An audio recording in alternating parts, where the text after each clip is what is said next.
Dear LeBron James and Anthony Davis, hit the road, Jack, and don't y'all come back no more.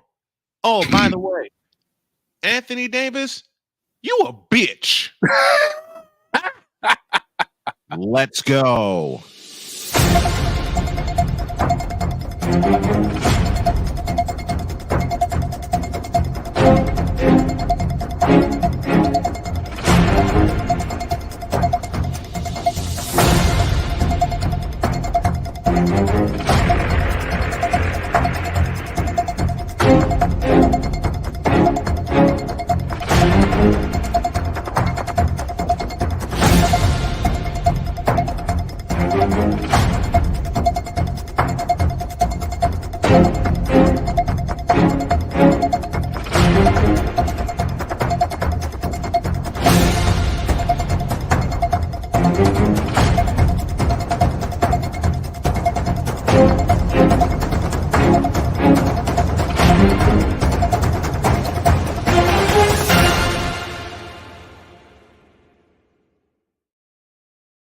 Can't do it. We'll do it live. Do it live! I'll write it and we'll do it live! Mister, will you please wake up, wake up, wake up, wake up, wake up?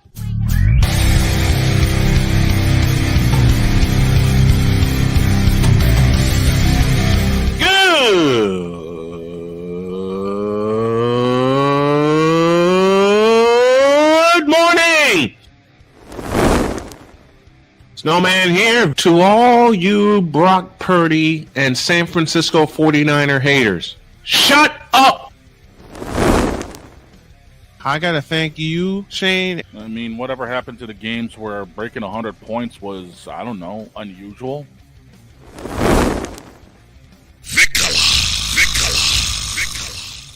There was one word to sum up the All-Star weekend. Trays. Cause we take this job so serious. Splash Brothers, yes. Ray Allen, replace him with Steve Kerr.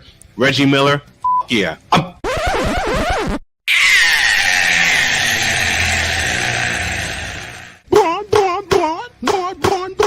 What in the all types of blue hell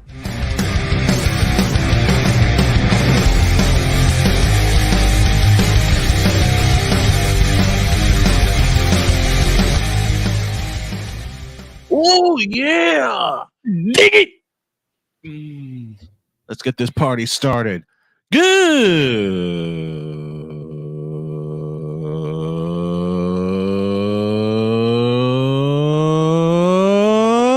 morning. Welcome to the Taco Tuesday edition of Snowman in the Morning. Glad to have you all with us. The big dog is with me. Man, don't this feel like Mike and Mike sometimes? It really does. I mean, that's just the nature of it, man. And then Bigelow rides shotgun with us, and because of the reason you don't see him is because A, he's on his work hours, and B, his equipment. But we're Yep. gonna try to surprise him and fix that this summer. If I got anything to do with it, I'm gonna get him some better equipment so he can be on camera with us. But that's Victor. He's the third member of our crew.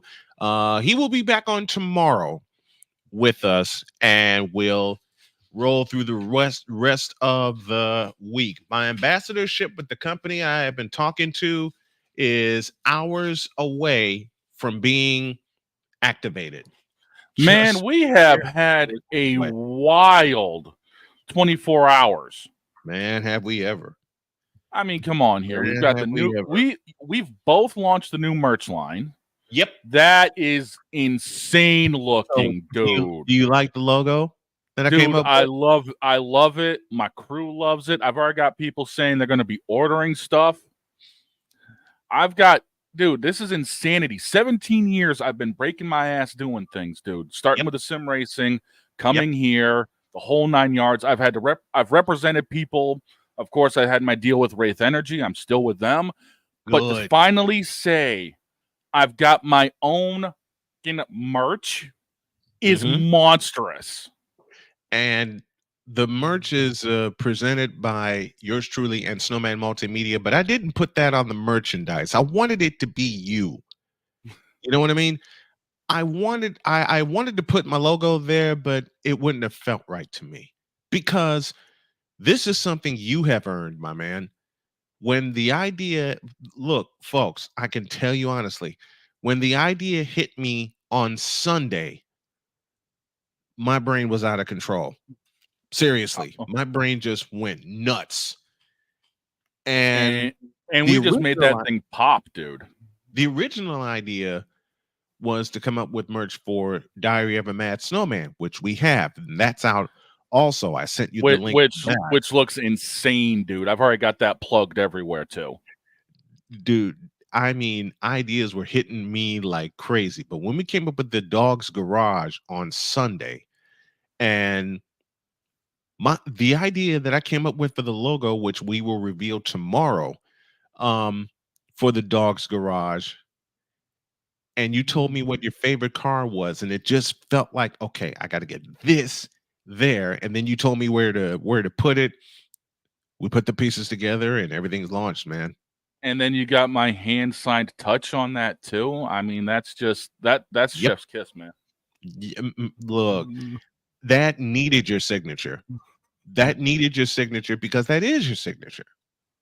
You know what I mean? That is your signature. Period. And then you got the dog father on the back with me, dude. Yeah, that's what's up, man. That's just what's up. Look, in case you haven't noticed, I've been in the lab for a little bit. Oh yeah, you have. I've been in the lab having fun, trying to come up with whatever I can come up with. Man, I was in the lab with you on this one. Yeah, you were. Yeah, you were. And you're awesome, by the way. I just wanted to let you know that we've been friends. What 10 years? Closer to 11. Closer to 11 or 12 because of Dark Knight. Man, I think it was right around 11, 12 years now, man. I miss him. I've been here for every single run of this show. You have. You've been there. To say that I appreciate you would be a massive understatement, because brother, I cannot tell you how much I appreciate you. I can't put it into words. You, Cole Johnson, Wise El Jefe, Ben Sutter III, who believed in my show. All y'all believed in my show, even though I've been through hell and back over 10 years in trying to do this. And you've been there for every launch, every relaunch, every rebrand for Arena, former name Arena Sportsnet. It was ISNet at first, then it became Arena Sportsnet, and that's about the time that we met. And now Yep. in multimedia, still going strong. I mean, I started my company in 1996 when we were covering Chicago Public League football, and it was the Public League Network. Didn't realize over the years how much time I would put into this, how much blood, sweat, and tears I would put into this. The legendary Ric Flair said it best. You gotta bleed, you gotta sweat, and you gotta pay the price. Man, have we ever. We have bled, we have sweat, and we have paid several prices. Several prices, man. And man, if we're going to talk about giving out the flowers, man, I've got to hand some over your way because I've learned a lot working with you, man. Oh, I'm going man. to say that right now. I mean, with everything I've done, whether it's the introductions I do with Genevieve Yoso streams or whether it's the sim racing coverage I have, or when we're even talking the games, dude, from the Super Bowl, Big Yep. Ten championship, the whole 9 yards. I've learned a lot from working with you in all of this, man. So you appreciate me. I'm going to flip that back and say I appreciate the hell out of you for letting me sit under the tree and learn from you, man. I mean, this has been a hell of a ride, and I'm more than appreciative of this. You know what? I'm appreciative of you and the rest of you guys, especially when I got stricken with cancer and I wasn't on as much. And then we moved here to Indiana from North Carolina. And anyone who knows me and knows my beautiful wife, we wanted to stay in North Carolina. Mm-hmm. We badly, even before I got stricken with cancer, which I've since kicked in the ass.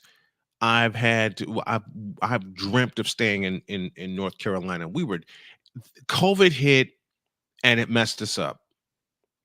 Yeah, it did. COVID hit and it messed us up bad.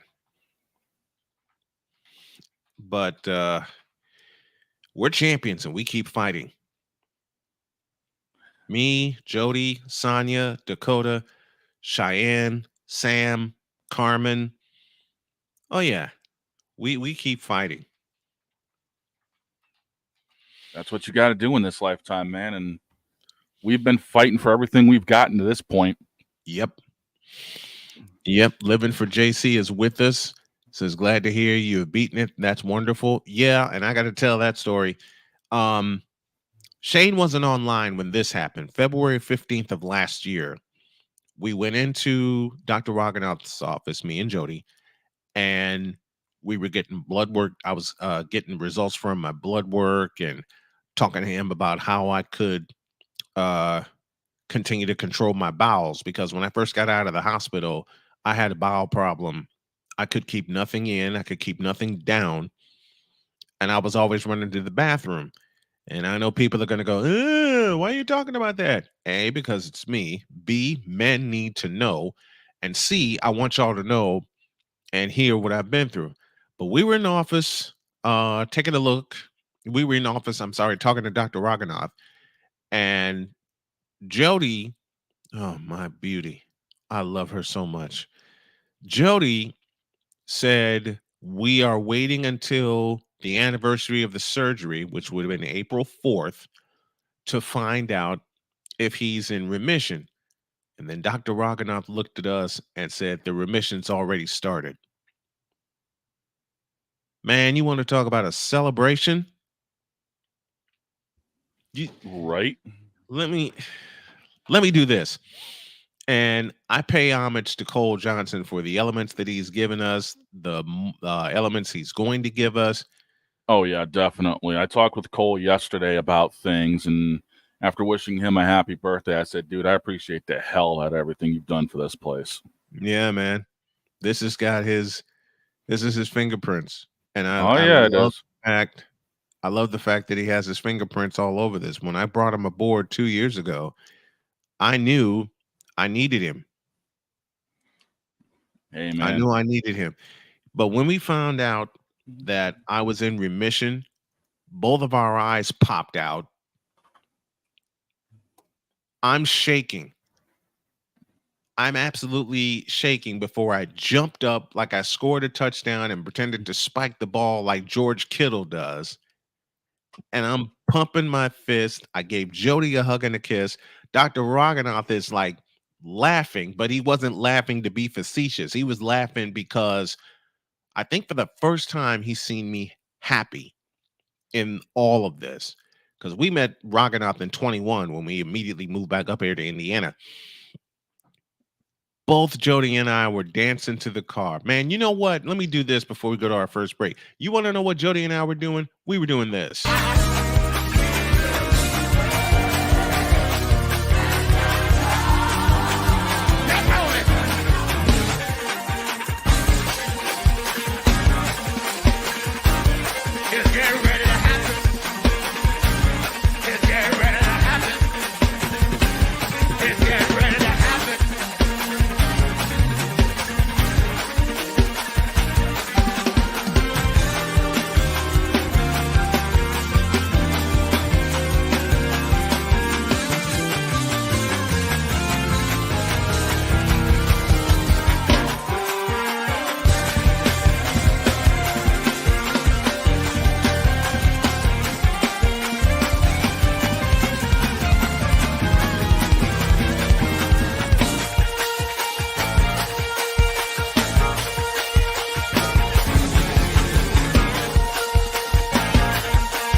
You're not wrong when it comes to something like that, man.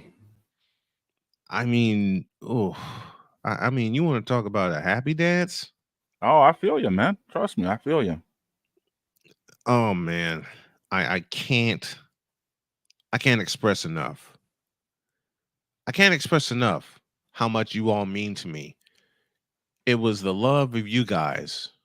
Matter of fact, give me this camera. It was the love of you guys and the love of my family that pushed me pushed me through. I mean it. Because when I posted the pictures from the hospital, everybody was responding to it and sending me well wishes, and I truly appreciate it. I do. I appreciate y'all so much in God, I'm gonna cry. You already made me cry earlier, dude. It's about time. Well, oh God, I'm gonna cry. So y'all forgive me, but you guys don't know how much this means to me. And I mean every word of that. This is something.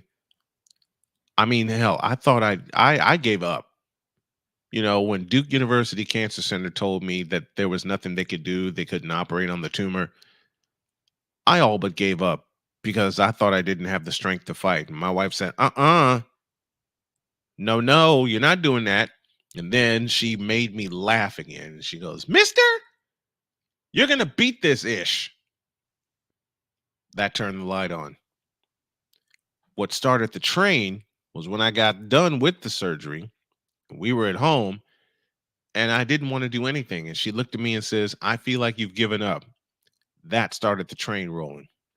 So, Jody, my love, thank you for speaking life into a situation that I never thought I'd find myself in. I never thought I'd be in. And for bringing the life back to me, you and the kids. Oh my God, I can't believe it. A year in remission. 2 years removed from cancer surgery. And I'm going to be 52 in July. That part I can't believe because I still feel like I'm a 10-year-old because it's the stuff I love. Yeah, I got But you, man. I thank all of you guys. I thank all of you guys. I want y'all to do me a huge favor. For those of you that are tuning in, no matter what platform you're on, I am disabled because of the surgery, because of the blood clots, and because I recently lost my big toe on my right foot to amputation. And I'm working very hard to heal so I can try to get back to work. But in the meantime, we need your help. We do. We need your help. So if you can help with a Cash App donation to $Tallman Dr. K50, so I can make sure I'm taking some of the pressure off of my wife, and just little things like going out and getting groceries, or sneaking away to put some gas in her truck, and to save a little bit for our next move. All donations are very appreciated. And someone asked me, what do you do when they come in? I said, well, there's probably something immediate that I need to take care of, like the internet here in the house, or the cell phone bill, or just get some groceries. I immediately do that. So if y'all can help, I truly appreciate it. And I want to thank everybody, including you, Shane, for granting me this time just to brag on my family and to brag on you and everybody that has been there.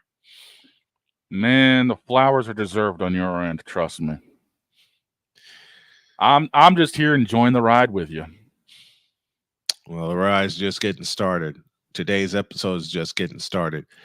Coming up, when we get back, we say goodbye to the most mediocre player that has ever played the game. And something that was unexpected is going to happen. Snowman in the Morning, back in a flash.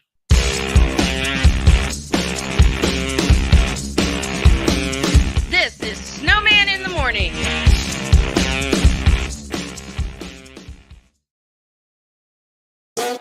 The original Think Drink is back. Level up with proven ingredients formulated to crush your competition.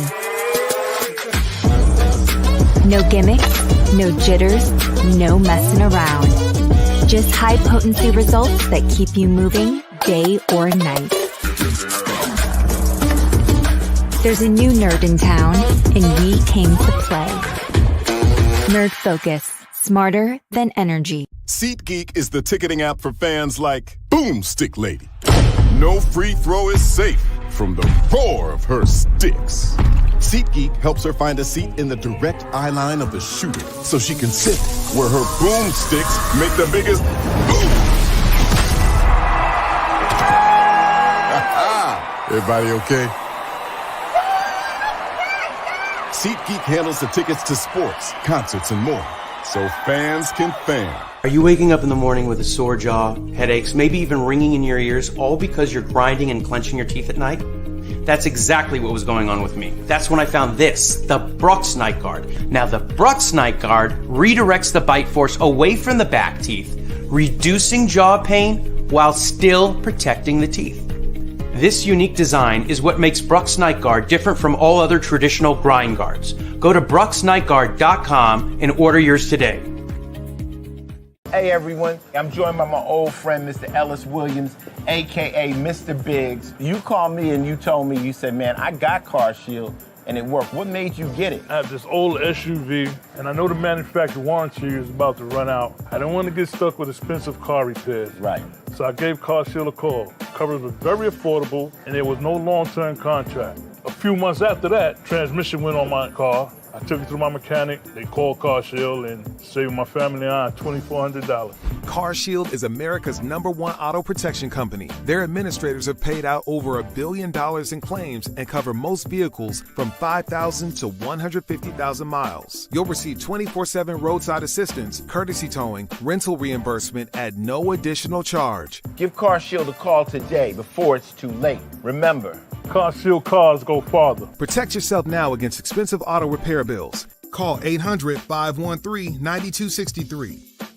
We were always hippies at heart, I guess, and that was one way that we showed it before we became full-time RVers. And we were definitely living small and minimally. What made us decide to go with Battleborn was everyone from their top leadership team down to their service department, helped us so much the whole way through. Our relationship with Battle is so much more than business. And me and Dennis love to jam together. We've played together multiple times, and that's been an awesome transition. Be able to learn so much more about the business. Also, just make some awesome friends.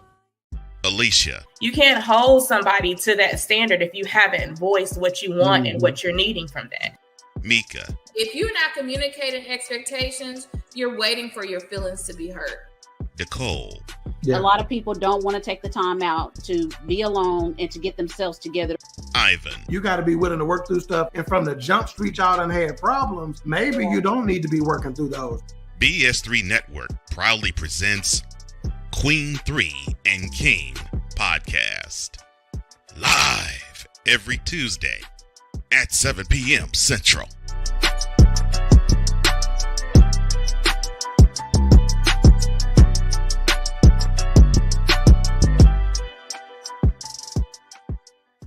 During bad weather, driving can become downright dangerous. Emergency, please. Trust Battle Vision Storm, the revolutionary glare reduction glasses that turn your sight bright during bad weather at night or during the day.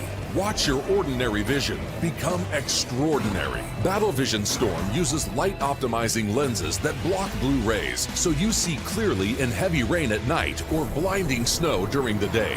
Heavy rain, snow, sleet, or fog can make it impossible to drive. Not with Battle Vision Storm. Get your Battle Vision Storm for only $19.99. But wait, due to rising costs and supply chain shortages, this may be your last chance to get your very own at this low price. There is a strict limit of 4 Battle Vision Storm per order while supplies last. Don't wait, order now. Call 1-800-483-6319 or visit battlevisionstorm.com.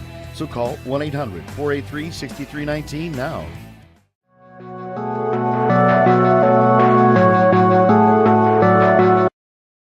I want to do a TED Talk, but I don't have anything to talk about yet. I'm getting there. Life is for the living. We're not here that long. You can learn anything you want to learn without any money spent. What do I really enjoy? What do I really want out of life? I am your host, WIZE. Are you in a life holding pattern? Well, this is for you. Welcome to the Stuck in My Mind podcast.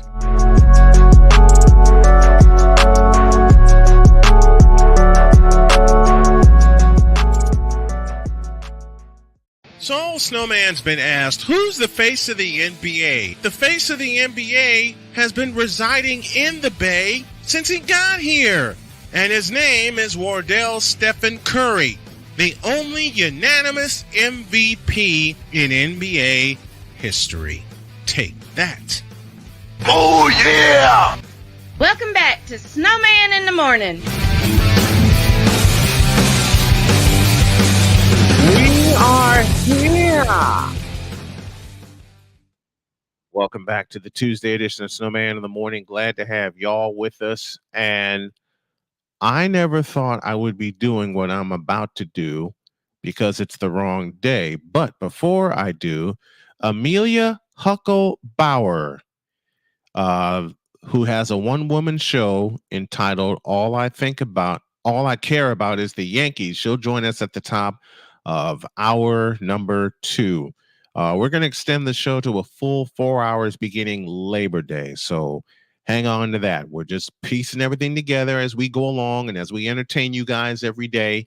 And we're finding out what works. We're finding out what doesn't, but we're getting into a rhythm. And I want to thank you guys, even with all the craziness that surrounds the show and the fun thank you all for having fun with this. Thank you all for sticking with this. And, thank you all for just being there. We really appreciate you. We do. Now then,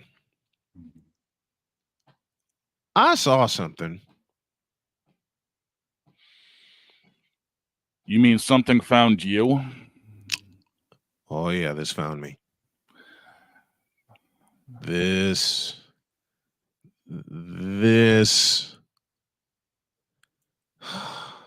Play the heartbeat. I got to do it right. As I was perusing social media. We keep telling you not to do this. I know. I couldn't fall asleep. I couldn't help it. Oh, you know what happens when, you know what they say, the best things don't usually happen after 2 a.m. True. I was still up and I couldn't fall asleep for the life of me. Ah, hell. Let's not waste any more time. Give me the heartbeat.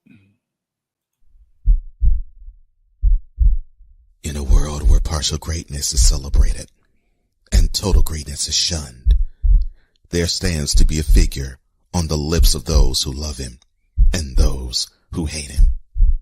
The inane comparisons to Michael Jordan and Kobe Bryant continue and has existed since 2003. There is no end in sight, for the battle between those who unconditionally love and unconditionally hate him wages on. These are their stories. Welcome to the Bronzexual Confessions. I'm not even going to say, give me this camera. I'm going to just leave it here. Okay. First, let me call some people out. Nehemiah Nemo Barnes. With the quote that I'm about to say. Well, why don't I just do it this way? Anthony Edwards via Instagram wrote, quote, I've never seen so many people be happy to see an athlete fail more than LeBron. His whole career, he's been hated on constantly and slandered to no end, to the point where when he retires, nobody would have appreciated his greatness. I'm glad I will be one who did.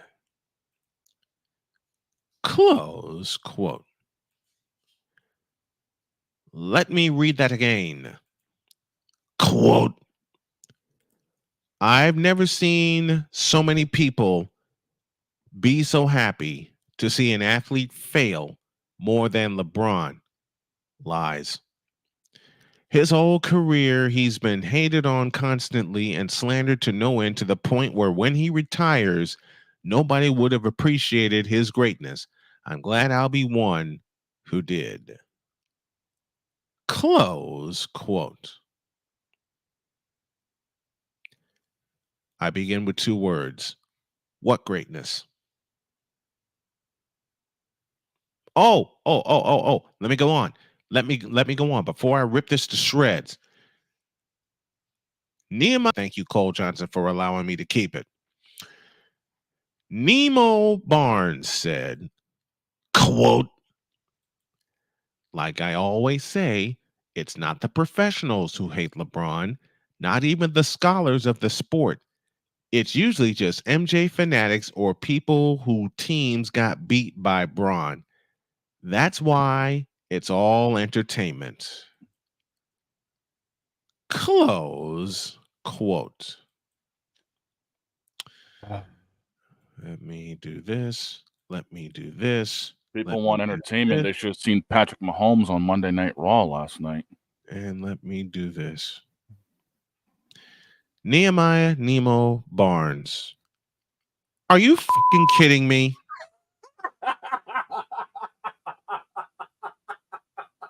I know I'm using the button a lot, but it's necessary. Oh God. Let me do this again. Are you fucking kidding me? What the what the what the actual are you thinking? So I wrote something back. And I wrote back to this fool, quote, get the heck out of here with this frivolity. LeBron James sucks as a basketball player, period.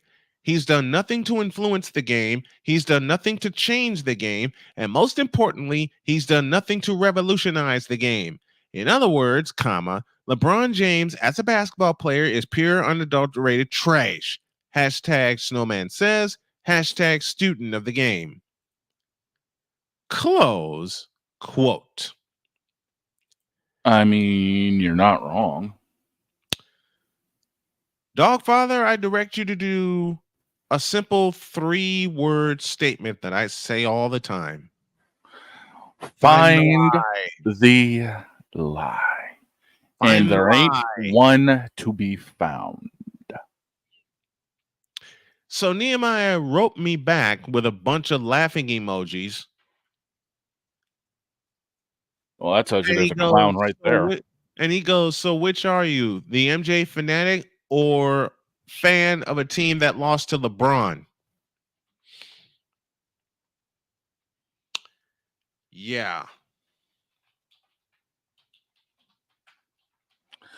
I believe the correct answer is C, student of the game who has been a fan of LeBron and has the Golden State Warriors as the team. Fan of MJ, getting LeBron getting his butt kicked. Take your pick how we want to take this. I mean, yeah. Mm-hmm. I first started watching NBA basketball, and I'm not ashamed to say this aloud. I mean, hell, like I said earlier, I feel like I'm 10 and I'm going to be 52 in July. Let me say this loud and clear, Bronzexuals. First of all, I began watching the NBA in 1980 when a young fellow, 20 years old, by the name of Irvin Magic Johnson, told his coach Paul Westhead on a flight to Los Angeles, "Never fear, Magic's here." What was the situation? Lakers had just won Game 5, but lost their captain, Kareem Abdul-Jabbar, to migraines. And anyone who's dealt with a migraine knows those some bitches hurt. Westhead was wondering who is going to play center. Magic Johnson said, quote, "Never fear, Magic's here." He took the center jump and proceeded to destroy Julius Erving and the Sixers with 42 points, 15 rebounds, and 7 assists. I've never seen LeBron have a game like that. And I've watched every NBA final he participated in, even the ones where he was voted MVP and he should not have. Bubble championship, anyone? See, you bronzexuals and the media bronzexuals therein, give me this button. Love sucking LeBron James's because you think that he has done something otherworldly to change the game. Let me repeat my statement. What the actual has he done to change the game? Not a damn thing. Hear me and hear me well, bronzexuals. LeBron James absolutely sucks as a basketball player, period. LeBron James absolutely blows as a basketball player, period. And JJ, I love you very much, but I'm picking on you. And JC, thank you for subscribing to the channel. Let's keep it going. LeBron James, give me this camera. LeBron James sucks as a basketball player. Let me say it again. LeBron James sucks and has done nothing to change the game, to influence the game, or to revolutionize the game. In fact, I go the opposite. LeBron James has ruined the NBA. You want to say that for those in the back of the Union Center? For those in the back of the Spectrum in Philadelphia, Pennsylvania. For those in the back at the Forum in Inglewood, California. For those in the back at the old Chicago Stadium, and Shane O'Mac, this is for you. For those in the back at the old Boston Garden, where 14,890 kept filling that place night after night. LeBron James has ruined the NBA, period. And it will never get back to where it once was when players actually competed for the love of the game and represented their team until LeBron James leaves. And Nehemiah asked me a question. Who are you a fan of? I ain't a fan of LeBron. I never will be a fan of LeBron. LeBron sucks. You can call me a hater all you want. So be it. So be it. I'm just a hater, as the trolls would say to me. You just hate what LeBron has done to the game. I do hate what LeBron has done to the game. He's ruined it. How about that? He's ruined it. Do you hear me? LeBron James, along with a couple of others, but I've laid this at the feet of LeBron James, and I've always laid this at the feet of LeBron James. I will continue to lay this at the feet of LeBron James, who is probably going to have his son with him in the NBA. He's going to play that year, and then he's finally going to do something I've wanted him to do since 2003. Walk the away.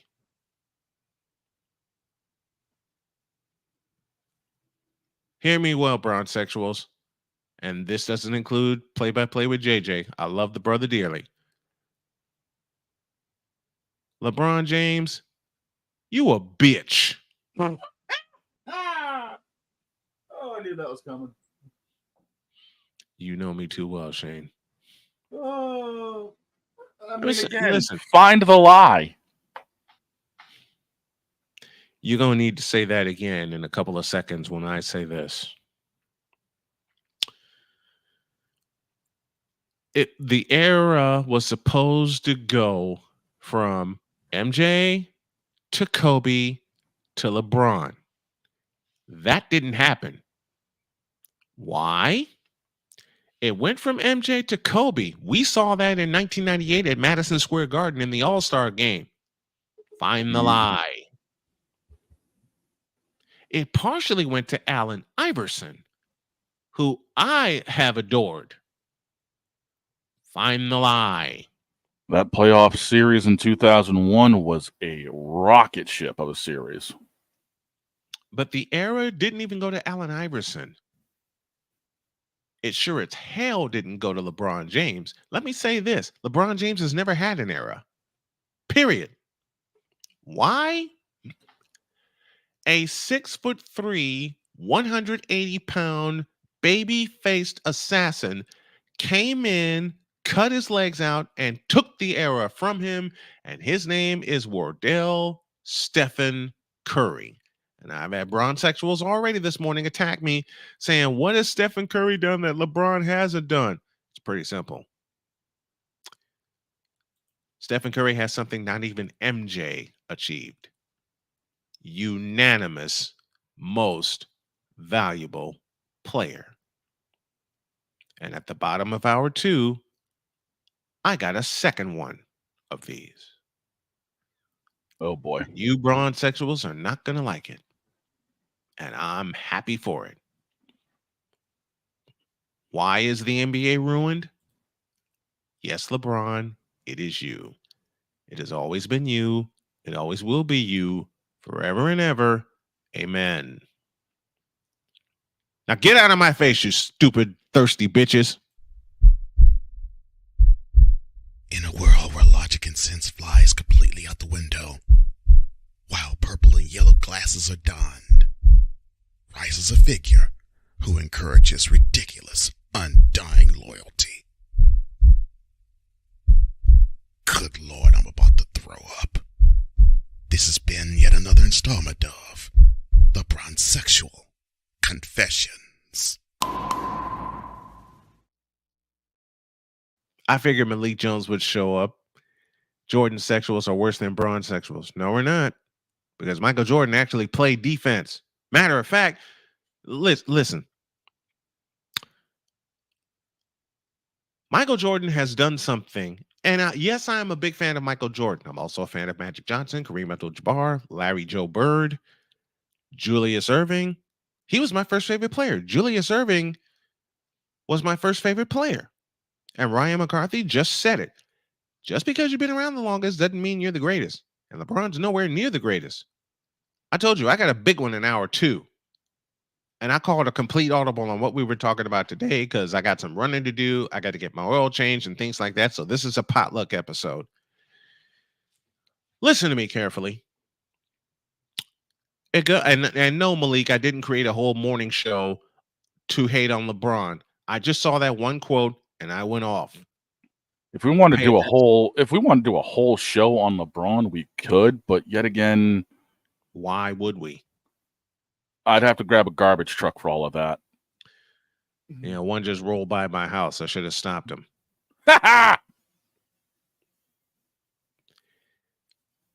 People keep asking me, name one thing that Jordan has done that LeBron hasn't done. I'll put it in 4 letters. DPOY. What does that stand for? Defensive Player of the Year. Not wrong. The year was 1988. I'll save the rest for after we talk to our guest at noon. Had a conversation with Rob Johnson's schedule. We're going to move that to tomorrow, and tomorrow will be a 3-hour spectacular. We're going to get back on point here. Kept it at 2 hours because I had so much running to do, and I got a lot of running to do tomorrow. Take a break. When we come back, a tribute to Vern Lundquist. We did it for John Sterling. We're going to do it for Vern Lundquist. Vern, we love you. Enjoy your retirement. Back in a minute.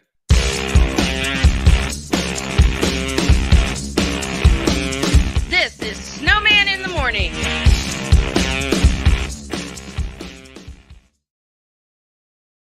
SeatGeek is the ticketing app for fans like Boomstick Lady.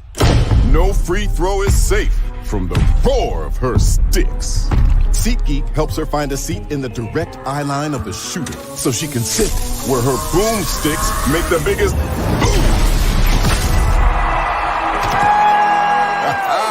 Everybody okay? SeatGeek handles the tickets to sports, concerts, and more, so fans can fan. The original Think Drink is back. Level up with proven ingredients formulated to crush your competition. No gimmicks, no jitters, no messing around. Just high-potency results that keep you moving day or night. There's a new nerd in town, and we came to play. Nerd Focus. Smarter than energy. Are you waking up in the morning with a sore jaw, headaches, maybe even ringing in your ears, all because you're grinding and clenching your teeth at night? That's exactly what was going on with me. That's when I found this, the Brooks Night Guard. Now, the Brooks Night Guard redirects the bite force away from the back teeth, reducing jaw pain while still protecting the teeth. This unique design is what makes Brooks Night Guard different from all other traditional grind guards. Go to brooksnightguard.com and order yours today. We were always hippies at heart, I guess, and that was one way that we showed it before we became full-time RVers. And we were definitely living small and minimally. What made us decide to go with Battleborn was everyone from their top leadership team down to their service department helped us so much the whole way through. Our relationship with Battleborn is so much more than business. And me and Dennis love to jam together. We've played together multiple times, and that's been an awesome transition. Be able to learn so much more about the business. Also, just make some awesome friends.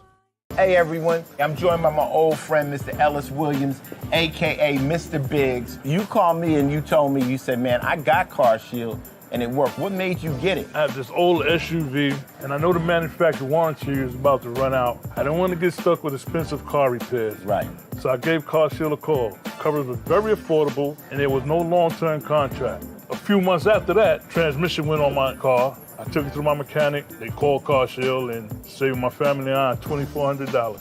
Car Shield is America's #1 auto protection company. Their administrators have paid out over $1 billion in claims and cover most vehicles from 5,000 to 150,000 miles. You'll receive 24/7 roadside assistance, courtesy towing, rental reimbursement at no additional charge. Give Car Shield a call today before it's too late. Remember, Car Shield cars go farther. Protect yourself now against expensive auto repair bills. Call 800-513-9263.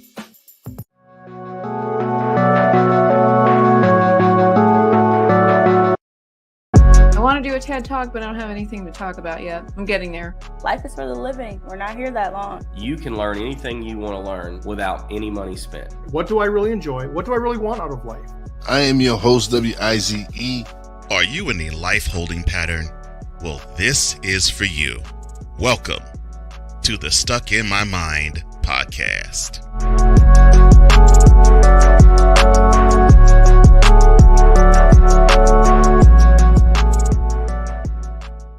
During bad weather, driving can become downright dangerous. What's your emergency, please? Trust Battle Vision Storm, the revolutionary glare reduction glasses that turn your sight bright during bad weather at night or during the day.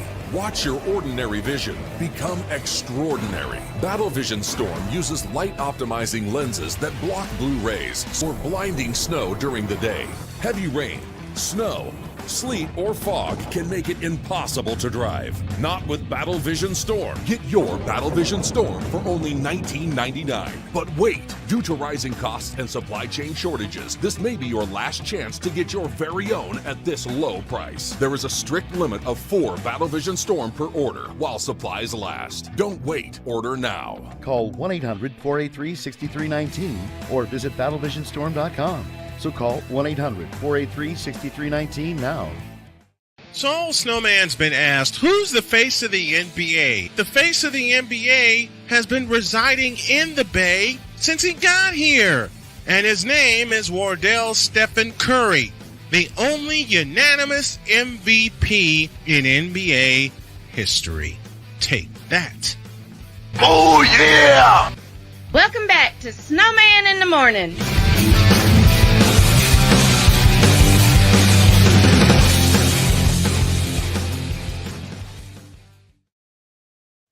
Some people just don't learn. 56 after the hour, about 9 minutes away from welcoming a wonderful guest. She just got a hold of me, I believe. Let me check. Yep, she just got a hold of me, and she says, awesome, talk soon. She'll be here at 12:05 to talk about her one-woman show, and we're going to have a great conversation. Speaking of great, someone else hung up the headset. We've had a lot of that going on this year. Anybody know the name Vern Lundquist? In your life, have you ever seen anything like that? 2005, Tiger Woods. One of the most iconic calls. Tiger Woods. He did the SEC. He did CBS. He did football on CBS for many years. The NFL, but then later on in his career, he concentrated on college football on the Southeast Conference. Yep. And here's a fact about Vern Lundquist: a lot of people may not know. Once upon a time, he was the radio voice of the Dallas Cowboys. He did NFL on TNT for a while too, back when that was actually a thing. He was their chief voice. And that started when the NFL on TNT started. I believe that started in 1990. I think so. Take a look and see if I'm right. Ryan, can you do some real-time research? I think the NFL on TNT came into existence. It's either 1989 1990. It was 1990. It was 1990, and he was the chief voice, and they treated that the same way that ESPN radio did for Jim Durham when he became their chief voice for radio in 1996. Matter of fact, Jim Durham and Brent Musburger headlined radio NBA calls. Loved them both. And Vern Lundquist covering the Masters, covering NCAA basketball. By George, y'all remember that? 2006, George Mason, a commuter college. He got to the Final Four. But man, there are so many things about Vern. He's a gentleman and a scholar, and I know that's a lot of crazy. That's a lot of what's the word I'm looking for? Cliche. But he's that. Yeah. Vern But did the NFL on TNT from 95 to 97. The last 2 years they were doing it. Yeah. I miss the NFL on TNT.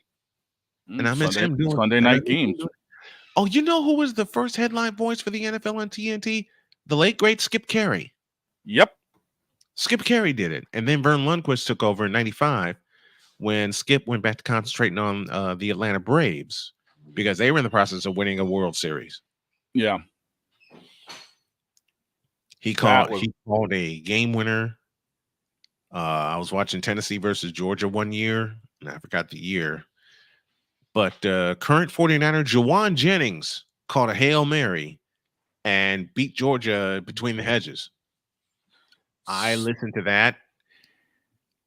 The kick six in 2013 in the Iron Bowl. I was about to say Iron Bowl 2013. Anybody talk about a prayer being answered? Exactly. And that's exactly what he said. An answered prayer. That's exactly what he said. An answered prayer. Oh man, Vern Lundquist hanging up his microphone and retiring. And Vern, we love you. We wish you a very happy retirement. And you can do whatever you want to do now, man. You put in the work, and the joy is all the joy and the pleasure is all ours to admire. Amen. Amen. Corner will never be the same. Nope, it won't. It won't. But we love you, Vern. Have a great retirement. All right, we're at the top of the second hour, and I'm going to welcome a very, very special guest. Is sports involved? Yeah, but a few other things are involved too. Hour 2 of Snowman in the Morning begins after this.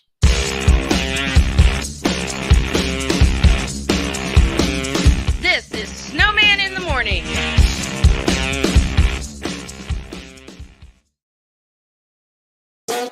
The original Think Drink is back. Level up with proven ingredients formulated to crush your competition. No gimmicks, no jitters, no messing around. Just high potency results that keep you moving day or night. There's a new nerd in town, and we came to play. Nerd Focus. Smarter than energy. SeatGeek is the ticketing app for fans like Boomstick Lady. No free throw is safe from the roar of her sticks. SeatGeek helps her find a seat in the direct eye line of the shooter so she can sit where her boomsticks make the biggest boom. Everybody okay? SeatGeek handles the tickets to sports, concerts, and more, so fans can fan. Are you waking up in the morning with a sore jaw, headaches, maybe even ringing in your ears, all because you're grinding and clenching your teeth at night?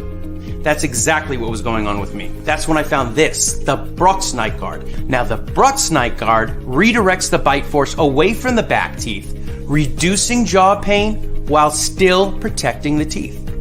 This unique design is what makes Brooks Night Guard different from all other traditional grind guards. Go to brooksnightguard.com and order yours today.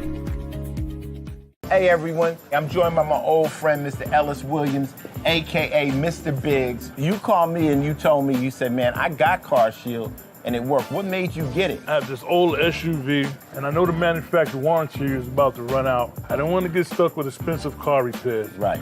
So I gave CarShield a call. Coverage was very affordable, and there was no long-term contract. A few months after that, transmission went on my car. I took it to my mechanic. They called CarShield and saved my family on $2,400. CarShield is America's #1 auto protection company. Their administrators have paid out over $1 billion in claims and cover most vehicles from 5,000 to 150,000 miles. You'll receive 24/7 roadside assistance, courtesy towing, rental reimbursement at no additional charge. Give CarShield a call today before it's too late. Remember, CarShield cars go farther. Protect yourself now against expensive auto repair bills. Call 800-513-9263. We were always hippies. Cause we take this job so serious. The f*** is that? Sorry, pardon me. My apologies. What in the all types of blue hell? This It's Snowman in the Morning with Cole Johnson. Indeed it is. This is hour 2 therein of Snowman in the Morning with Cole Johnson. Glad to have y'all with us. Glad to have everybody tuning in over our radio networks, WLEO in Baltimore, WJKS, 622 AM DB, located in Indianapolis and in Chicago, and of course, our flagship station, Snowman Multimedia Sports. All right. Last week, we did a tribute to John Sterling, who announced his retirement. And I love John's call of Yankees win, the Yankees win. And the nicknames he came up with were absolutely fabulous. The guest I have for y'all right now is also like the old school Price is Right and absolutely fabulous. She's an actor and a teaching artist based in the Bronx. So you know she's right by Yankee Stadium, okay? Yankee Stadium is like her second or third home, okay? I'm about to take a whole lot of crap for wearing a Red Sox hat today. No, you're not. You're gonna love it. You're gonna love this. She's producing and acting in a one-woman show called All She Cares About Is the Yankees. It was written by John Ford Noonan in the 1980s. When I read that, when she got a hold of me and I read that, I immediately responded and said, let's do it. I immediately responded and said, let's do this thing. Well, let's not waste any more time because I would just be wasting time reading the rest of the bio she sent me instead of saying, ladies and gentlemen, please help me welcome the one-woman show herself, Amelia Huckle Bauer. Good afternoon, my dear. How are you? Good afternoon. Hi, I'm great. What a fun intro. I love it. I love it. So happy to be here. I mean, you sent me that intro and the part that I read was all I read. And I said, oh, hell yeah, I'm getting her on. Right. I said, oh, hell, I got to get her on. What inspired you to do that, to put that one woman show together? What turned on the light for you and said, hey, instead of reading this, what the hell? I'm going to act this out. What gave it to you? I love how you said that. What inspired you to do that? Every now and then I still ask myself that because it is a whole lot of work. Mm-hmm. I mean, long story short is I was auditioning for a theater company years ago, I think 2017. Mm-hmm. And the callback was go out and find a monologue that speaks to your soul and makes you fall flat on your face. And the man running the company gave us like freedom to do whatever we wanted, any gender, any kind of being, animal, superhero, any age, which for actors is very rare because we're usually pigeonholing ourselves and typing ourselves. So I went on a hunt for something that I really loved, and I found this monologue in a monologue book at the Drama Bookshop, which is sort of a famous bookstore in New York that actors go to. I know what you're talking about.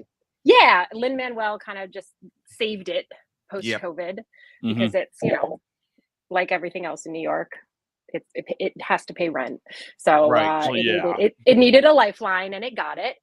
But yeah, I found this monologue and I loved it. And I used it for my audition, and then I found the play, which is hard to find. I mean, you have to order it straight from the publisher.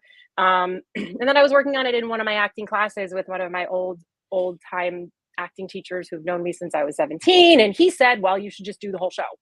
And once he said that to me, I felt like, you know, those things when like somebody says something and you're like, that has to happen now. And it's kind of like, crap, that has to happen now. Light switch. Listen, 1995 was my light switch. December of 1995, when I got an idea because a friend of mine, I was in Chicago. I was at Chicago State. A friend of mine was checking out a camera from the speech and theater department, and he was going to film the game that was taking place at the time. It was Chicago State, Northern Illinois. I said, Kevin, can you attach a microphone to that? And he said, yeah, what do you have in mind? And he saw this evil smile on my face. And he says, "You're dressed, aren't you?" Uh-huh. So we went over to the gym. We got permission to film, and with only a roster and a couple of notes, that was my first play-by-play call. Love it. And like you, when this happened, you immediately know you created a monster. Exactly. 100%. 100%. Exactly. Oh, yeah. Yep. You immediately know that you created a monster, and you get greedy. You're like, I've got to do this again. I got to have more of it. I got to improve it. I got to find a way to streamline it and improve it.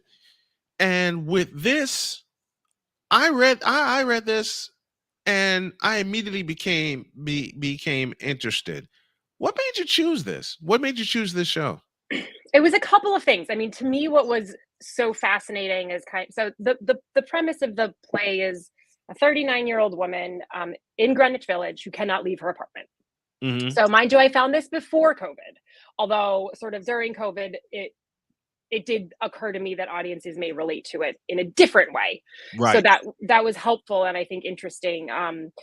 But we don't know why. We don't know what has happened to her. We just know she cannot leave her apartment, and she does all of these amazing, bizarre, creative things to get out the door. And Right. she is obsessed with the Yankees. It's kind of real time. You know, it's just one night. She's watching a game. It starts with a game. I believe it's a game that actually happened, because we did a show a little while ago at a library, and a man came up to me and said, "I remember that game." So I have to double check that. But so she's in love with the Yankees, and she does all these things to get out. And a couple things attracted me to it. One was this idea of like, and she says it in the show, this sort of seemingly normal, happy, beautiful 39-year-old woman where everybody's like, there's nothing wrong with her. Why can't she get out the door? So that sort of juxtaposition of like what people think you are or who people think you are, and then the fact that you're really not that on the inside. And then also my husband's a Bronx native. He's a huge Yankee fan. Yeah, I'm a huge Yankee fan, but I grew up in New England, so we have love for Red Sox people as well. No worries. You've seen both sides of the rivalry. Yeah, I'm like a switch hitter, sort of. Not really. I don't know. I'm really a Yankees fan, but we love Red Sox people too. And in fact, the first time we did the show was in Maine. Okay. Maine, which is like huge Red Sox territory. Yeah. You came to my neck of the hood. It is. Are you in Maine? Yes, I'm actually in Waterville. Okay, amazing. So I danced in Waterville. I used to dance with Robinson Ballet in Bangor, and we used to come up to Waterville. Yeah. See, small world. Yep.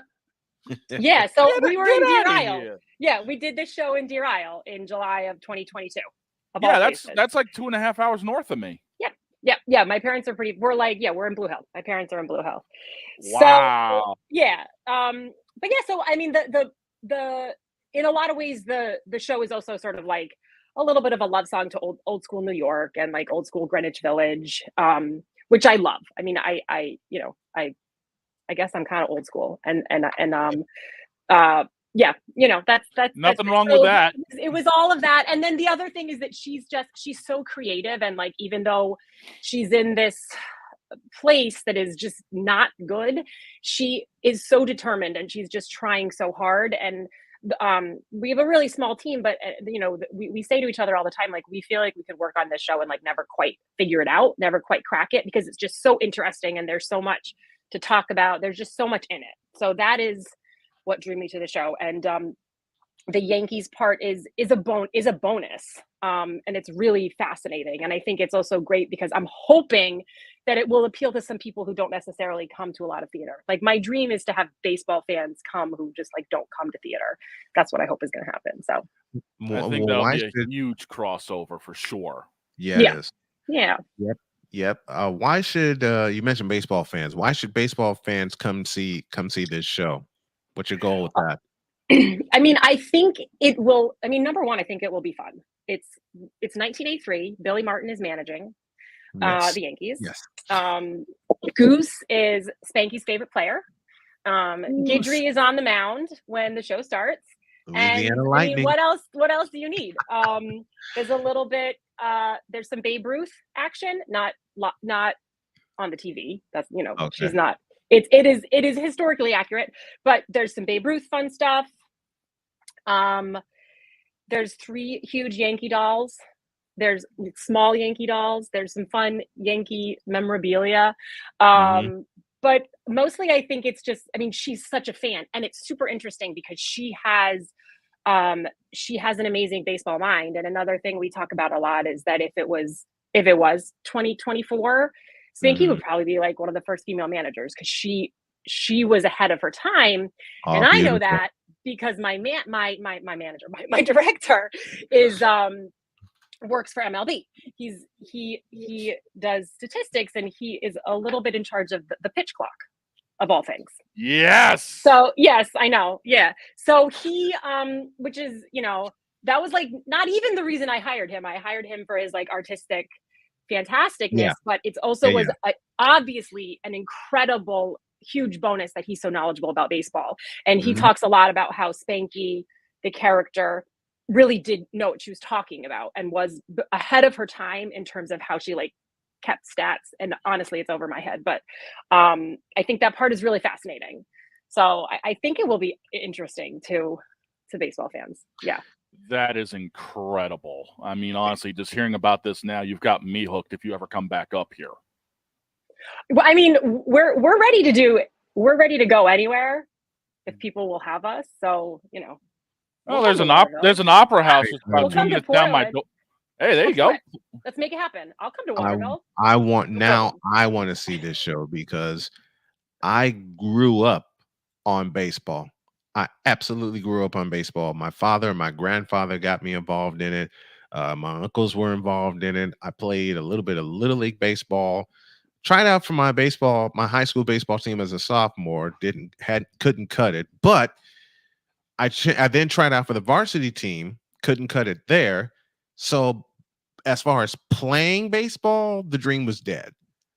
But the varsity coach came up to me and lit me up, and he said, "I got an offer for you." All right. What's that? How'd you like to be our statistician? Oh, hell yeah. I'm all over that. And I was a statistician for 2 years, my junior year and my senior year, more so my junior year. And I loved it. Awesome. And now, still being involved in the game, I do a lot of virtual play-by-play since I'm healing from cancer and toe amputations. So I sit here in front of my computer, pick a Major League Baseball game on a day where I know I can get some traffic to my YouTube channel, and I do the game.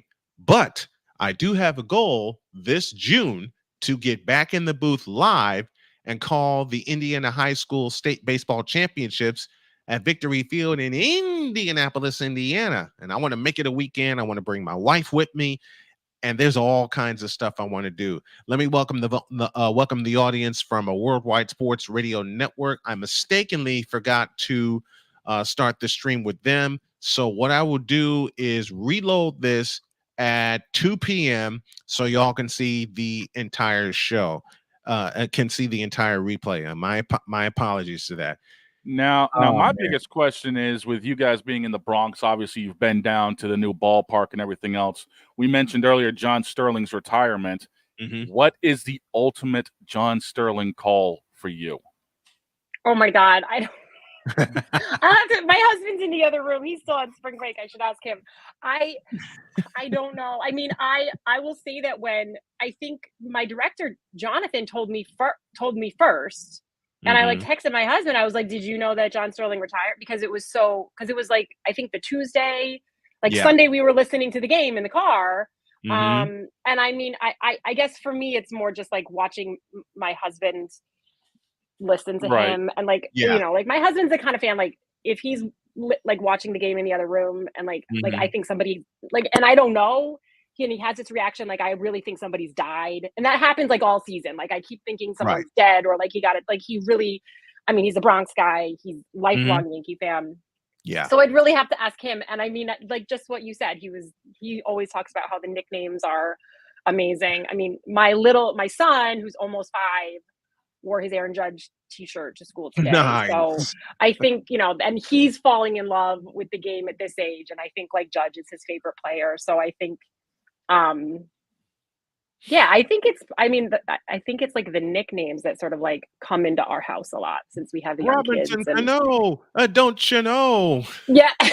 Stantonian blast. Stantonian blast. Of course, if we're gonna mention Double A, all rise. Here comes the judge. Yes. I got there's so many that he came up with. El Capitan, that's of course in reference to Derek Jeter. Yes, I remember Bob Shepard. Bob Shepard's one of my favorite PA announcers. And all I had to hear to know I was listening to a Yankees game was number 2, Derek Jeter. Number 2. Oh, for me, that if I knew I was listening to a Yankee game, it was when Mariano Rivera was coming out of the pen. I was going to say that was for me. Yankees. Number 42. Mariano Rivera. Number 42. But man, yeah, I think that would be for me because like that was the sort of the era that I was like watching a lot of baseball because I wasn't quite as busy as I am now. Mariano is probably my favorite player. I had a Matsui jersey for a little while too. Back in the Godzilla. Thriller from Godzilla. I'm a Red Sox fan and I know these calls. I know. My only excuse is that I have 6 jobs and 2 kids and we're trying to move. Yeah. Yeah. I know how and my that husband goes. watches the games for me. I know get it. It's awful. One day I'll get back to it. I understand that, believe me. Yes. Amelia Hunt, I get it. All right. I truly get it. My health has gone sideways for the last 3 years and kicking the hell out of cancer, coming back from blood clots, and now coming back from an amputated toe. People just expected me to give up, to give up this dream. I got a headset in my closet. All I got to do is get my schedule organized, and I'm calling Major League Baseball. I'm calling the WNBA. Shane already knows my NFL team, which is the 49ers. And I started doing their games just about midway through. And my wife came to me and said, "You're on to something. Keep going." So now it's a split Sunday where I do the Colts games. That's her team. She bought me this. So, and my daughter was born at Peyton Manning Hospital. So I cannot come in this house and not have love for the Colts. My team is the 49ers, and my daughter Cheyenne saluted me with this for Christmas. So, like you, it's the nicknames for me with John Sterling. But I will say this. There was one move that he always did to signify a Yankee victory. And I'm gonna take you back to 2008. It's at the old stadium. And it was a wild, wild game. Johnny Damon got the game-winning hit, and the call went like this. 3-1, swung on and driven down the right field line. Fair, the game is over. It's a fair ball into the corner. Benamy scores. Johnny Damon gets his 6th hit of the day, a ribby single. Ball game over. Yankees win. The Yankees win. That's when I learned about the Sterling Shake. And I borrowed, and 4 years later, I beg your pardon, I borrowed it because I was in Chicago at the time and I was covering the Roosevelt University Lakers based out of downtown Chicago. And I knew that call was going to come to me because I couldn't think of any other call that would fit. So we go to first home game. They won. And that's what I did. I said, Lakers win. The Lakers win. It caught fire. Yep. That's when you know you're on something. It caught fire. Man, speaking of fire, this is a great conversation we're having with Amelia Huckle Bauer. And right now, folks, we're just rolling right along and doing everything. What do you do outside of acting? I teach acting, and I teach acting and I act. Right now I'm directing a middle school production. My daughter goes to a Bronx charter school for the arts here in the Bronx, and there's a elementary school and a middle school. So I'm directing a production there. I teach at Lee Strasberg Theater and Film Institute, which is an old school method acting studio, which I love, sort of my home away from home. I've been there since I was 17. I won't say how many years that is, but it's well over half my life. We'll put it that way. And I work with an amazing theater company called Emit Theater, and we do immersive Shakespeare in New York City public schools. And that is super awesome as well. There are not as many baseball fans in that theater company, I will say, but they are super supportive of the show nonetheless. Shakespeare and baseball do not always mesh, although maybe that is my next project. That might perhaps be a good one. I wanted to mention too another fun thing about the show, because we have so there's a lot of voices in the show because she listens to tapes, and then she's also watching the game, and we have announcers. And I have a friend named Owen Newkirk, who I grew up with, also in Blue Hill, Maine, who announces for the Dallas Stars in Texas. Nice. Yep, I know exactly who you're talking about. Same here. Same here. Owen, so Owen and I grew up together. His little sister is my age, and we're best friends. And Owen, used to like tease me and beat me up and all that stuff growing up. And he was always hilarious. But your story of being asked to be the statistician when you were in high school made me think of him. But he and his buddy do the announcer voices for us. So we bring in like all sorts of, I don't know, fun stuff. So we have real hockey announcers doing the baseball announcers, but it works. So if you ever need another voice, tidbit. If you ever need another voice, I'm putting my hat in the ring. Yep, for sure. Yep. You come to Maine, I got you. Yep. We could make it. We could like add listen. A live. I'm in studio here most of the day. All right. This microphone is in front of me. Whenever you need a voice, never fear. Snowman's here. I love it. And I love what you're saying too about keeping working, even though you have some health challenges, because I think that's what keeps us going. I mean, why would you give that up? Like, if anything, that's what's gonna help you push through. And we also talk a lot about we struggle a lot with like what Spanky would be doing now, because I think in some ways with the technology we have, she would probably be a you. She would be an influencer, or she would have a podcast. She would have, she'd have a YouTube channel. But what we wonder is like, I mean, she obviously also has some real mental health challenges that she has to deal with. So sometimes we talk about like, if she was alive now and she had all these opportunities to stay in her apartment yet still connect with the real world, would that be like helpful to her, or would it be a way for her to still sort of like keep things at bay? So it's just like an interesting, I mean, obviously for you, it's healthy and helpful. And I think it ultimately would have been for her too, which is interesting because I think these days it's easier to like sort of look at social media and all of our technology moving so fast as like sort of a lot of the negative impacts it's having on us. But for a lot of people, there's a lot of positive out there as well in terms of connecting with the outside world. I mean, we're all talking to each other in different areas of the country, which is so cool. It's just like, it's awesome. Yeah, I love it. I love it. This little studio that I have right here is just a precursor to what I'm going to be getting next. And my wife's going to help me with the decoration and the building of said studio. And she told me, you can't have your office and studio in-house because you'll really start forgetting what you need to do around the house. And she's right. And we have a deal where if she's making the bread, I clean up the house. And that's no problem for me. That is absolutely no problem for me. So teamwork makes the dream work.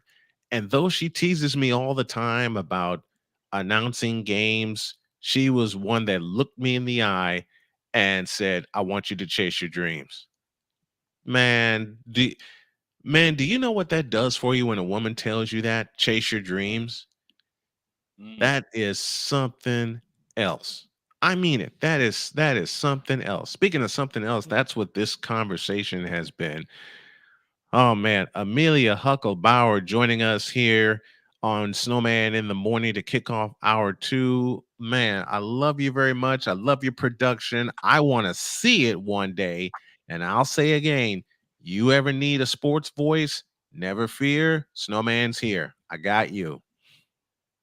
You're on the list. You're on the list. And I I love that story appreciate it. about your wife. Thank you for sharing that. I also have a partner who's incredibly supportive, and it makes a difference. Isn't it wonderful to Yeah. have that? Did did your husband like say the same thing to you that my Well, wife? what I mean, we're, I think, lucky in a lot of ways. Obviously, you and your wife are an amazing couple. I mean, Eric and I met when we were younger and then sort of split for a little while and got back together. He's also 15 years older than me.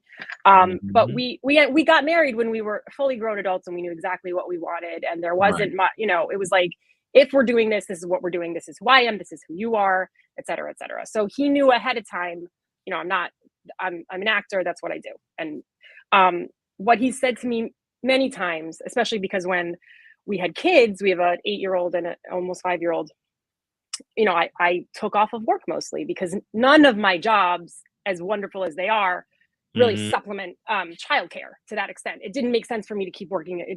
And plus it was amazing to be able to be home with them. But I definitely had times where I felt guilty because I wasn't bringing in the amount of money that I felt I should be. And he looked at me and he would say, "You're doing the harder work, first of all." There are many times where I think he's like, "I'll stay at work another hour." Yeah. Where it's like being home with the kids is, but also he looks at me and he says, "You are an artist. It's what you do, and you're a real artist." And then every now and then he sort of looks at me and he's like, I'm amazed with you," which it kind of amazes me to hear him say that because, he knows me better than anybody. And so it's, I just feel like I'm just his wife. I'm going about the things that I do and it's, everyday stuff. And then he sometimes looks at me and he's like, "You're doing a great job. I'm really proud of you." So it's and then he helps me so much with the Yankee stuff. He designed my postcard. He's a teacher. He's a full-time special ed middle school teacher in the Bronx where we live, like the hardest teaching it could possibly be, but he still finds time he's a graphic designer and he helped me with my postcard. And he also used to be a lighting designer. And so one of his best friends is helping me with lights, Stark Productions. So it is a teamwork for sure. Yeah, but no, he's very supportive. And then my team itself, Jonathan Libman is my director and he's amazing. And then one of my very good friends, Tatiana Kott, who also is a Jackie of all trades. She's an actress and a choreographer. She's a scientist, a teacher. She's from the Soviet Union. She's a breast cancer survivor. And she's just she's amazing. Survivor. Well, my husband actually is also an adult leukemia survivor. Yes. What did you say? Leukemia? Yes. Yep. In the immortal words of the late great Jack Buck, "Pardon me while I stand up and applaud." Yeah. We're surrounded by cancer survivors. So you can add me to that list because I kicked cancer in the ass. Yes. And it was stage 4 pancreatic cancer. Oh my God. Wow. It was stage 4. I was at stage 4 pancreatic cancer. And the doctors in North Carolina where we were living didn't think there was a chance in hell that they could remove the tumor. It started with blood clots.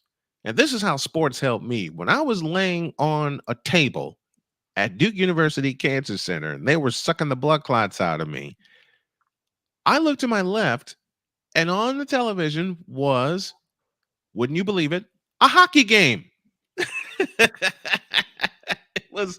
It was the Tampa Bay Lightning and the Carolina Hurricanes, and I looked to my left, and I just stared. I was on that skinny-ass table for 2.5 hours while they sucked all the blood that was in my lungs out of me. Thank the Lord that they did. And then a month later had the biopsy, and the biopsy was crazy because we got there, got checked in. I put on the robe, and I had to wear 2 hats. I had to wear 2 hospital hats. And then they gave me that anesthesia, and I zonked out quick. It took the nurse, according to my wife, it took the nurse to like shake me on my chest to wake me up. One of the best sleeps I ever had. And it only lasted 20 minutes. Oh no. It only lasted 20 minutes. I thought I slept for hours because I was groggy. You're out. I was out. I was completely out. And when I had the surgery 2 years ago this month, as a matter of fact, I came home from the hospital and dropped into bed. And who should come running? My little dog, Lucy, who has been attached to my hip since the day I met my wife. She's my spirit animal. So, folks, if you have a dream and you're going through a lot right now, physically, mentally, emotionally, use it as therapy. Because I use this as therapy. I do my play-by-play as a form of therapy. I talk to people. I talk to my daughter. I talk to my wife. And I just talk to different people, and they have all helped me to heal. So therapy, folks, is not a bad thing. And we're up against the break, but I would love to have you come back and talk some more. This has been an absolute delight. We love you, and we want you to come back. For sure. For sure. Amelia Huckelbauer, everybody. Thank you, my dear. We appreciate it. Thank you, guys. You come to Maine, I'm coming to the show. I'm doing it. We're there every summer, so we'll hook it up. Whenever Snowman, give her my info. Done. Whenever you have an opening that I can do virtually, never fear, Snowman's here. I'm gonna think of something now. We're doing it. Beautiful. Beautiful. I wish we could have you as a guest. I wish we could have you both come. We've been wanting to do a talk back. Maybe I can figure it out so we can do a virtual talk back. We'll make it work. You see how we're doing this? I'll teach you how to make it work. Trust me. Trust me. Bring me on as an advisor for virtual conversations. I will help you make this work. It's a lot of trial and error for me, but now I can share it with you. All right, I'm game. Thank you very much. We appreciate it. Thank you so much, both. Have a great rest of your day. You too. Yeah, you too. Wow. Dude, that was freaking awesome. Wow. I think we just found another virtual job, bud. I'm down. Legit, I'm down, dude. So am I. My first virtual voiceover work. Hell yeah. All for it. I'm all for this, man. Let's do it. Hell yeah, I'm taking it. I'm taking it. And I love her story, her enthusiasm, her team, which includes her husband and her family. Because in today's age, everybody's out for themselves. Everybody out for themselves. And what's wild is that you don't have natural teams anymore. Let's take a break. We'll end the show with that. We'll end the show with a discussion about that. And thank you, Amelia Huckelbauer, for coming on. We appreciate you so very much. A wonderful conversation. Y'all will see this on the new Snowman in the Morning YouTube channel. Talk more about that and a few other things we got in place. Snowman in the Morning, back in a flash.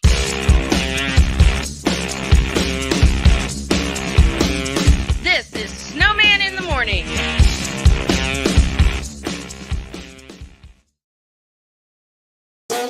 The original Think Drink is back. Level up with proven ingredients formulated to crush your competition. No gimmicks, no jitters, no messing around. Just high potency results that keep you moving day or night. There's a new nerd in town, and we came to play. Nerd Focus. Smarter than energy. SeatGeek is the ticketing app for fans like Boomstick Lady. No free throw is safe from the roar of her sticks. SeatGeek helps her find a seat in the direct eye line of the shooter so she can sit where her boom sticks make the biggest boom.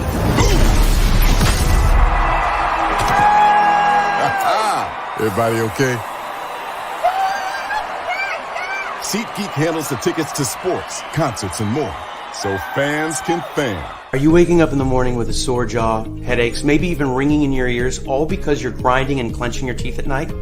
That's exactly what was going on with me. That's when I found this, the Brooks Night Guard. Now, the Brooks Night Guard redirects the bite force away from the back teeth, reducing jaw pain while still protecting the teeth. This unique design is what makes Brooks Night Guard different from all other traditional grind guards. Go to brooksnightguard.com and order yours today. Hey everyone, I'm joined by my old friend, Mr. Ellis Williams, AKA Mr. Biggs. You called me and you told me, you said, man, I got CarShield and it worked. What made you get it? I have this old SUV and I know the manufacturer warranty is about to run out. I didn't want to get stuck with expensive car repairs. Right.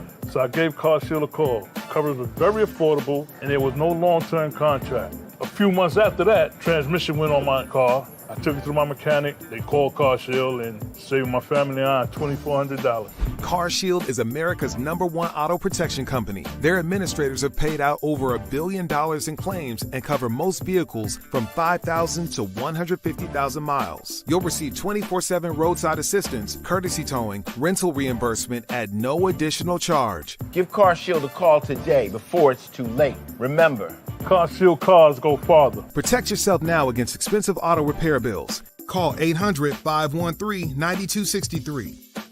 We were always hippies at heart, I guess, and that was one way that we showed it before we became full-time RVers. Yeah, we were definitely living small and minimally. What made us decide to go with Battleborn was everyone from their top leadership team down to their service department helped us so much the whole way through. Our relationship with Battleborn is so much more than business. And me and Dennis love to jam together. We've played together multiple times, and that's been an awesome transition. Be able to learn so much more about the business. Also, just make some awesome friends. Alicia. You can't hold somebody to that standard if you haven't voiced what you want and what you're needing from that. Mika. If you're not communicating expectations, you're waiting for your feelings to be hurt. Nicole. Yeah. A lot of people don't want to take the time out to be alone and to get themselves together. Ivan. You got to be willing to work through stuff. And from the jump street y'all done had problems, maybe you don't need to be working through those. BS3 Network proudly presents Queen 3 and King podcast. Live every Tuesday at 7 p.m. Central.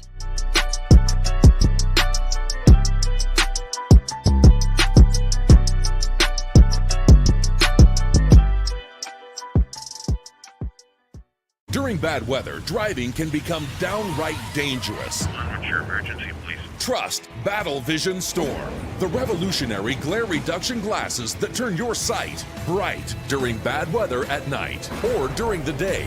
Watch your ordinary vision become extraordinary. Battle Vision Storm uses light optimizing lenses that block blue rays so you see clearly in heavy rain at night or blinding snow during the day. Heavy rain, snow, sleet, or fog can make it impossible to drive. Not with Battle Vision Storm. Get your Battle Vision Storm for only $19.99. But wait, due to rising costs and supply chain shortages, this may be your last chance to get your very own at this low price. There is a strict limit of 4 Battle Vision Storm per order while supplies last. Don't wait, order now. Call 1-800-483-6319 or visit battlevisionstorm.com. So call 1-800-483-6319 now.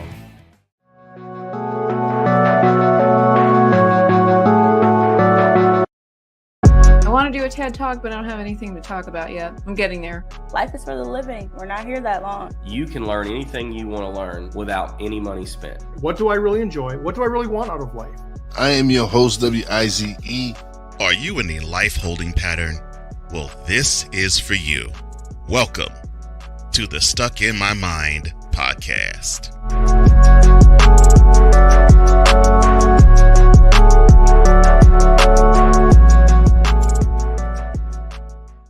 So old snowman's been asked, who's the face of the NBA? The face of the NBA has been residing in the Bay since he got here. And his name is Wardell Stephen Curry, the only unanimous MVP in NBA history. Take that. Oh, yeah! Welcome back to Snowman in the Morning.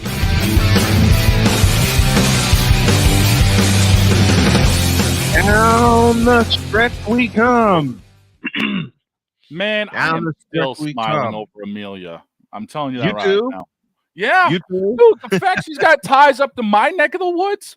Mm-hmm. Dude, that's crazy. That's incredible. That's incredible, isn't Hey, it? like we said, she needs anything, we got her. And then I told her, if you need something that I can do virtually, and the next sentence she says to me is, I'm thinking of it, we're going to do something together. And I'm like, huh? Dude, now you know how dumbfounded I was when we started what we were doing 24 hours ago. Right. And here we are, all of this lining up. Man, And the craziness. And if you take a peek in the chat, the Snowman in the Morning clothesline, just merch line just dropped. Bro. This has been a week already. And it's only Tuesday. Only Tuesday. Oh, man. Listen. When I was designing that gear during the show, the Snowman in the Morning gear, I was designing that during the show. And then I looked at it because black is available and white is available and a couple of other colors. I looked at that and I said, I don't need anything else. I don't have to change anything. I don't have to do anything. Everything's good right there. Right? And it's like, oh, sweet. Again, dude, the past couple of days have been insane. Mm-hmm. And again, sweetheart that is Amelia throwing all of this for us. I mean, again, I'm surprised she's got the ties here.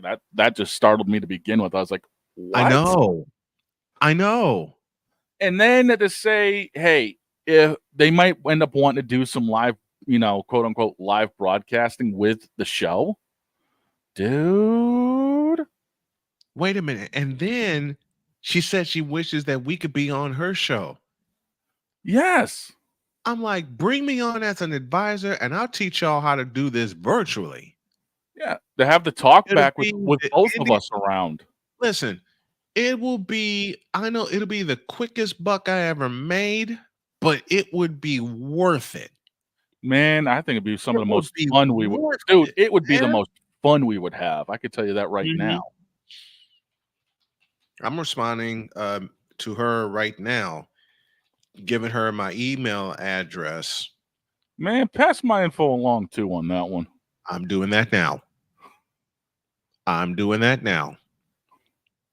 This is because this is nuts, man.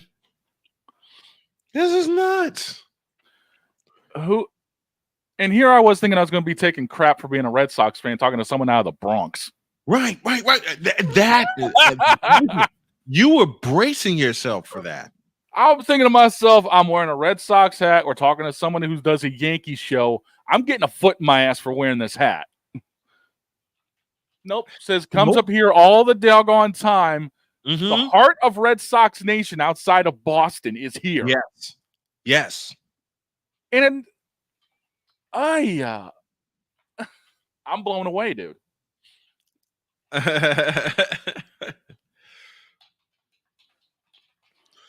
I'm right. Like I said, y'all hear keys banging away and the wheels are turning.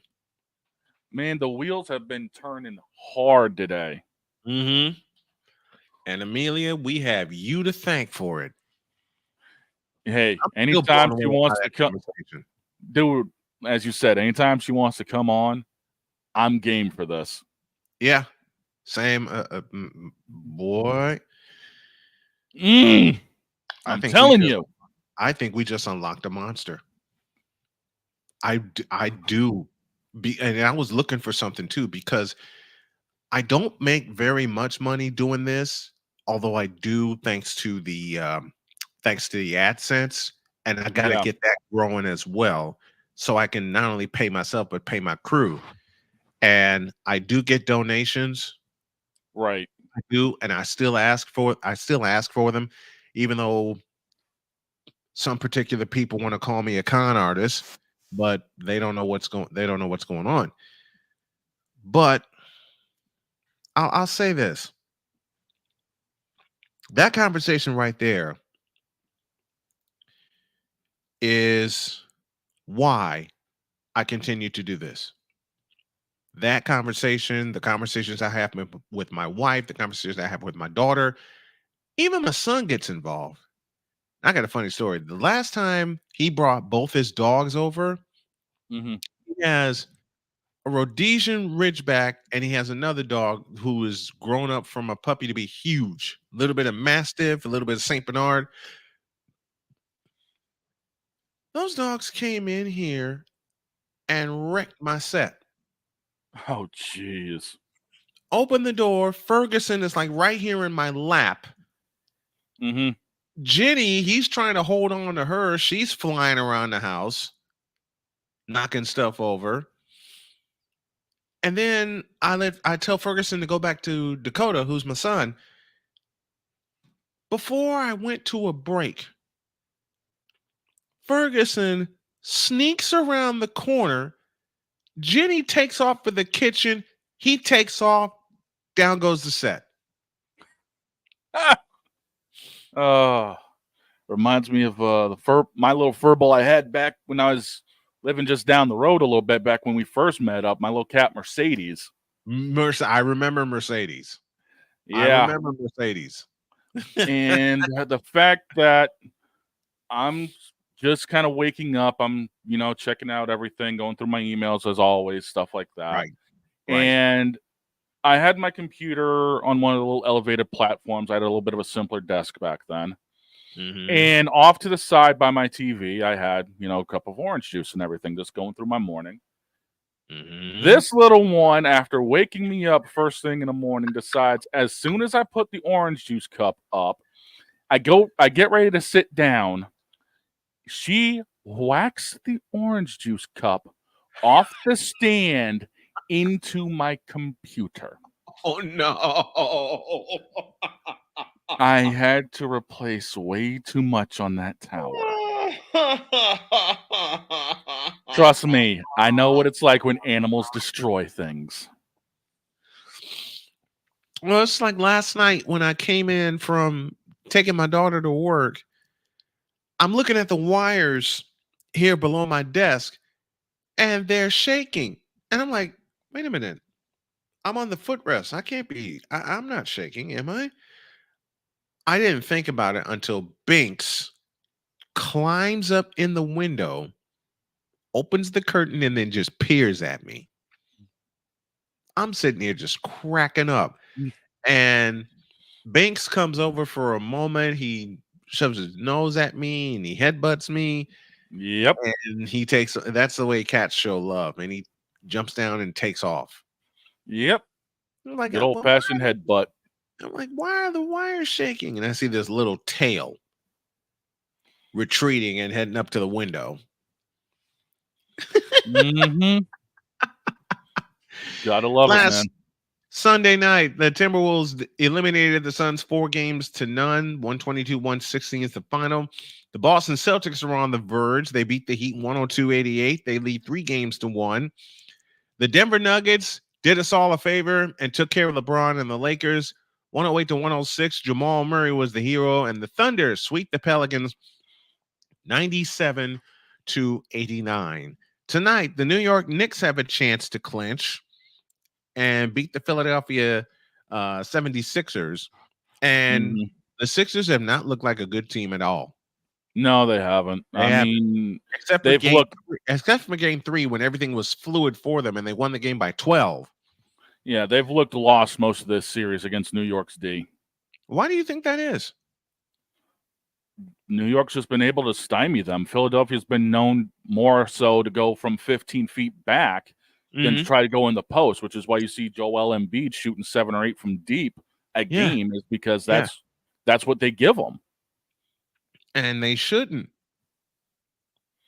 No, because what type of threat is he in the post right now? I mean, he's hobbling around on a bad knee. He's no threat in the post whatsoever. None. And we all know Taylor Maxey's pulling his best John Cena impression because he ain't shown up yet. Tyrese Maxey has been great. All right. Tyrese Maxey should be the captain of that team and not Joel Embiid. True. Not Joel Embiid, because Joel's not a leader. No, he's not. There are times when Joel looks like he could lead this team, but he doesn't. No. And what have we always said? What have we always said about Joel Embiid? He's got the physical skills. That's no lie. It's mental. It's mental.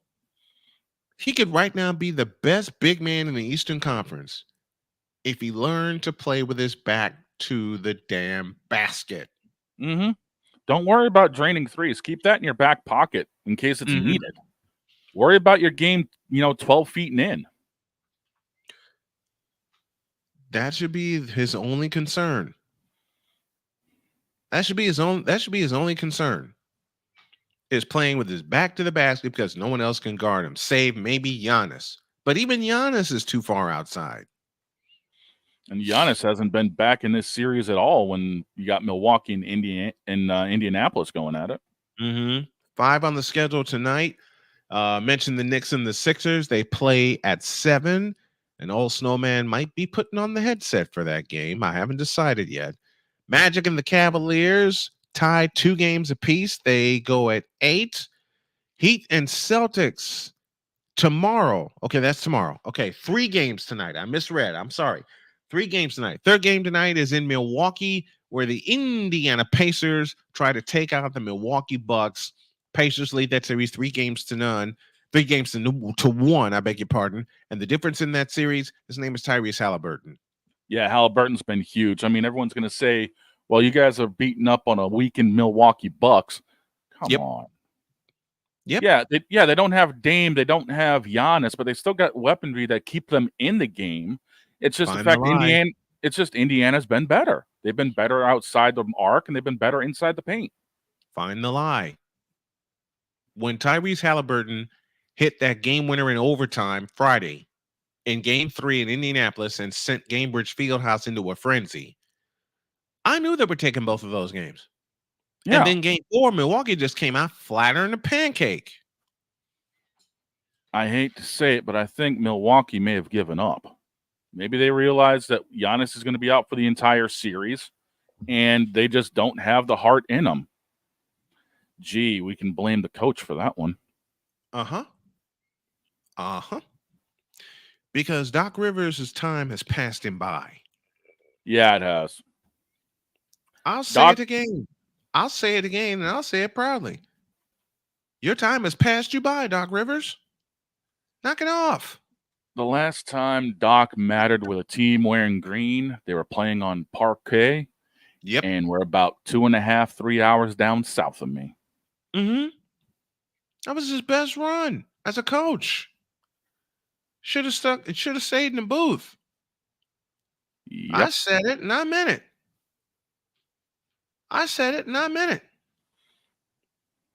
Should have stayed in the booth because you're not a good coach anymore.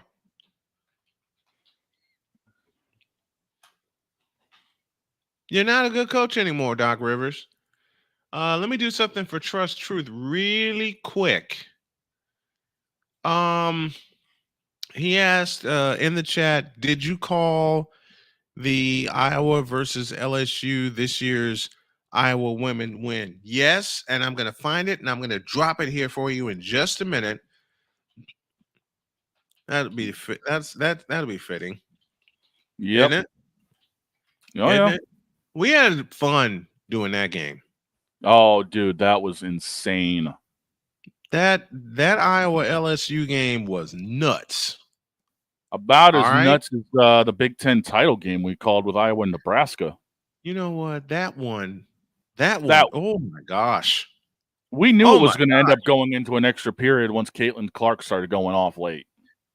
And she hit a big three at the end of regulation. Yep. That sent everybody into a frenzy. Oh, Okay? Me included. Me included. Where is that? Colorado, Iowa. I know I did Iowa LSU. You know what? I didn't because I was ill. I was ill. Oh, yeah.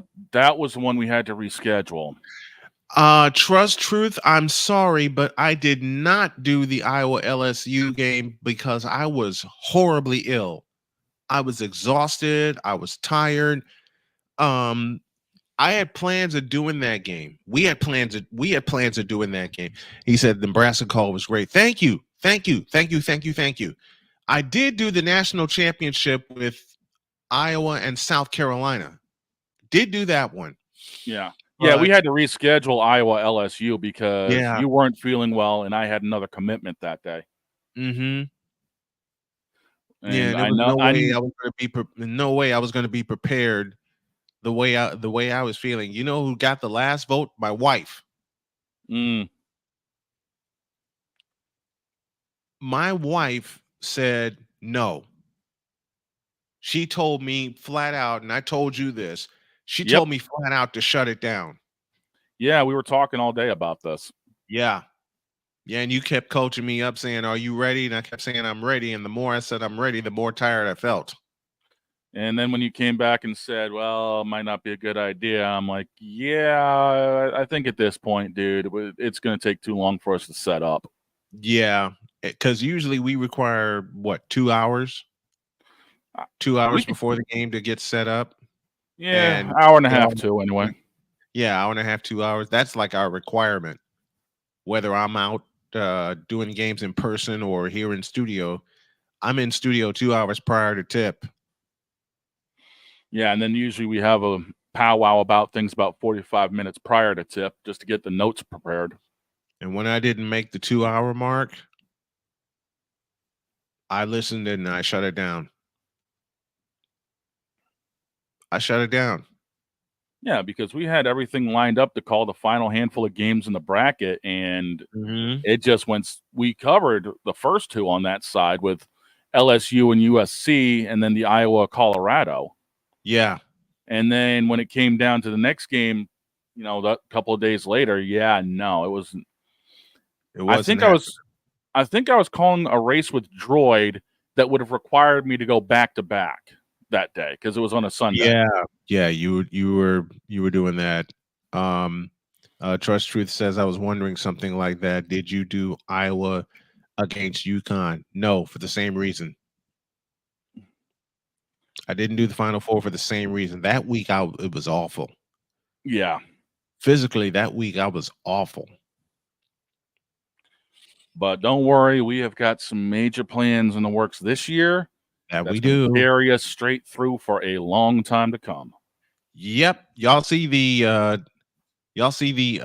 merchandise link in the chat. I'm going to link it to the YouTube page. Please support the show and please support the Dog's Garage as well. We're getting out of here. Have a great day. God bless. Remember to make your next move your best move. And always remember, if your dreams don't scare you, they are simply not big enough. Dream big, do bigger. We are, and we hope y'all are too. So long, everybody.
Why must you torture us with this? Ain't nobody calling me. No! Texting me, paging me, asking me, are you still involved?